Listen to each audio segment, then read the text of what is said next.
Hi guys, today we will talk about how to fix or how to solve the problem of TimeTree app. We click on settings. Sorry, in this page.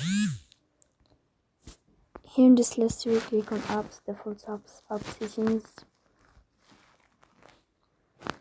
On above, you will search about the application of TimeTree and you will enter. Here you will go to first stop and you will click OK. Then we click on first stop and you will click OK. Then you will enter to storage. Here you will click on clear cache, but pay attention, don't click clear data because that can delete your account. In the end, you can turn off your phone and you can turn on your phone again, so please don't forget to support us by like and subscribe.